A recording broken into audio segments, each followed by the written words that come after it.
ini, kerjakan itu, tetapi supaya kamu mendapat upahmu sepenuhnya.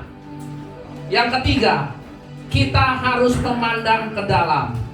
Hari-hari ini, saudara, saya hanya mau mengingatkan jemaatku yang aku kasihi, bahwa hari-hari ini banyak sekali penyesat-penyesat dan banyak sekali antikristus yang sering menyesatkan kita, supaya kita mengalihkan arah dan tujuan kita, ya, yang harusnya ke tanah perjanjian, ke tanah Kanaan, kita akhirnya muter-muter seperti bangsa Israel.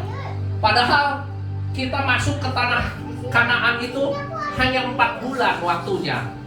Tapi karena kita disesatkan, karena kita tersesat, makanya kita sampai 40 tahun. Kayak minggu yang lalu, saudara, saya ini mau khotbah di Ciseeng, tapi saya ini disesatkan dengan daya pikir saya. Ya, saya mengingat waktu itu saya diajak sama teman saya ke Ciseeng itu melalui jalan BSD, tapi saya harus menggunakan Google Map, gitu kan? Nah, saudara, Google Map aja kadangkala kita mau belajar dari Google Map, kita kadangkala suka kesasar dari Google Map, saudara. Ya, hari-hari ini, saudara, banyak sekali gereja yang bermunculan di medsos, saudara. Banyak sekali pengajaran-pengajaran, ya, ada gereja Tuhan akhir zaman, ya kan? Di situs subscribernya ada pendeta-pendeta yang bermunculan hari-hari ini. Saudara, saya hanya mau mengingatkan kepada saudara-saudara, hari-hari ini sudah waktunya antikris itu bermunculan. Kenapa antikris ini bisa muncul? Saudara, saya mau tanya, kenapa antikris itu bisa muncul?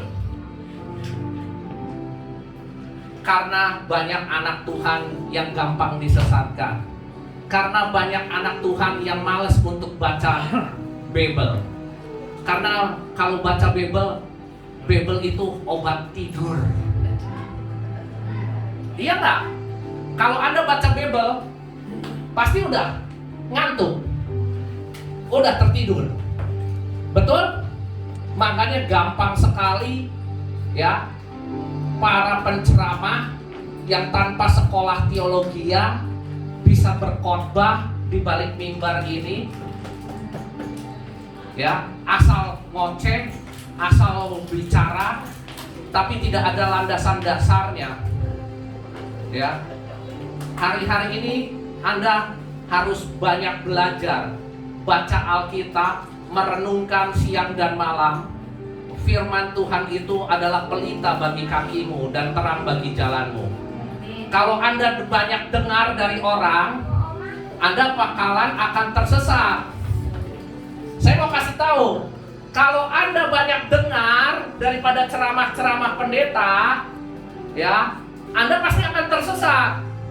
Tapi kalau Anda baca Bible-mu, baca Alkitabmu sendiri, Anda pasti akan dibimbing.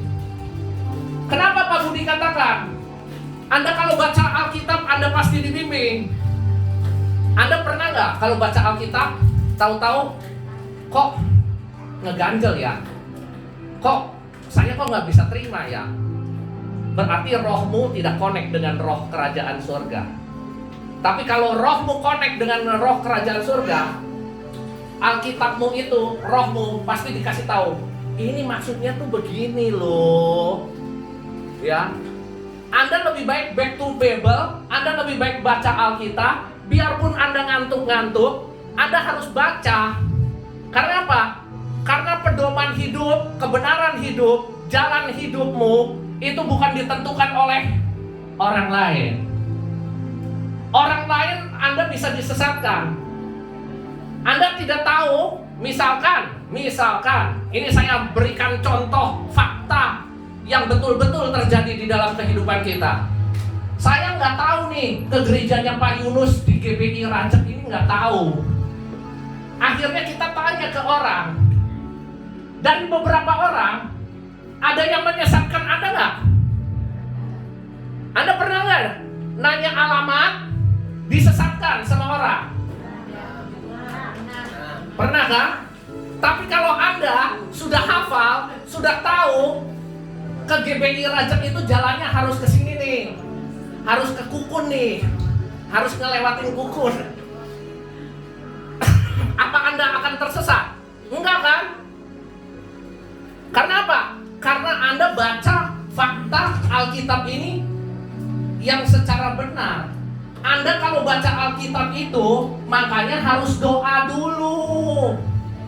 Makanya kan ada tahapan. Kalau baca Alkitab, Anda harus doa dulu. Minta, Tuhan, saya mau baca firman-Mu. Firman-Mu itu adalah terang bagi kakiku. Firman-Mu itu adalah pelita bagi kakiku dan terang bagi jalanku. Maka dari hal-hal itu kita harus minta penyertaan Tuhan, minta penyertaan Roh Kudus. Makanya kalau pada waktu Anda baca firman, ada yang mengiring Anda, ada yang membisikkan Anda, itu adalah Roh Kudus yang turut bekerja untuk mendatangkan segala kebaikan bagi jalan hidupmu. Amin. Makanya saya katakan, Anda harus belajar cara memandang dengan benar. Ya, saya mau katakan Anda harus memandang cara pandang yang benar. Jangan Anda disesatkan. Anda harus mengintrospeksi diri Anda. Ya, hari-hari ini banyak gereja yang bermunculan, banyak aliran-aliran yang menyesatkan umat. Tapi saya mau mendidik umat, bagaimana Anda bisa memahami kebenaran firman Tuhan. Back to Bible. Baca kembali Alkitabmu dengan Anda berdoa. Anda bertanya langsung dengan Tuhan. Tuhan pasti akan memimpin jalanmu. Tuhan pasti akan memimpin hidupmu. Tuhan tidak akan pernah menyasarkan hidupmu. Karena Tuhan selalu merancangkan hidupmu jalan keselamatan, jalan di dalam sukacita yang besar. Amin. Yang keempat, kita harus memandang keluar. Kita harus memperhatikan tanda-tanda zaman. Saudara, apa sih yang kita lihat di dalam tanda-tanda zaman hari-hari ini di dalam Matius? Ya, kita lihat apa sih tanda-tanda zaman yang akan terjadi. Cara memandang kita keluar ini, yuk kita lihat di dalam Matius 24.